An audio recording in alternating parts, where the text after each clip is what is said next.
ছেলেরা যদি 4টা বিয়ে করতে পারে তাহলে মেয়েদেরও 4টা কেন, মেয়েরা আরো বেশি করবে, কারণ মেয়েদের এনার্জি অলওয়েজ বেশি থাকে। ছেলেরা যদি 4টা বিয়ে করতে পারে তাহলে মেয়েরা পারবে না কেন? অবশ্যই পারবে, কারণ নারী পুরুষ সমান অধিকার। আর যদি একটা কথাই চিন্তা করি তাহলে মেয়েদের চেন কোনো কাজে লাগে না, চেন খুলে মুতার অধিকার তো তাদেরও আছে। মালে আসেন, একটা চাবি দিয়া যদি 4টা তালা খোলা যায় ওটাকে বলা হয় মাস্টার কি, আর একটা তালা যদি 4টা চাবিতেই খুলে সেটাকে বলা হয় খাঙ্কি।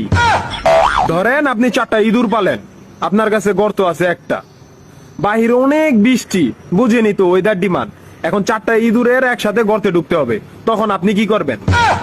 ধরলাম উপরে নিচে মিলাই আরো 2টা আছে, হ্যাঁ, তাহলে 4 নাম্বার ইঁদুরটা কই যাবো? কানের ফুটা দা না নাকের ফুটা দিয়া? হ্যাঁ, তার মধ্যে মাসের মধ্যে 7 দিন থাকে লকডাউন। আমি মানি, আমি না শুধু সবাই মানে, মেয়েদের অনেক পাওয়ার, মেয়েদের অনেক এনার্জি। তাহলে দেশের মধ্যে ঘন ঘন লোডশেডিং হয় কেন? আমার মাথায় কোনোভাবেই ঢোকে না।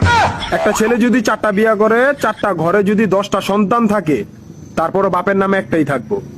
এখন আপনি যদি 4টা বিয়ে করেন, একটা সন্তান হয়, তাহলে বাপের নাম কি দিবেন? সলিমুদ্দিন, কলিমুদ্দিন, আনোয়ার, মনোয়ার, নাকি গড়ে মিলাইয়া জানোয়ার? আপনি কি নারী না ঢাকা শহরের লোকাল গাড়ি?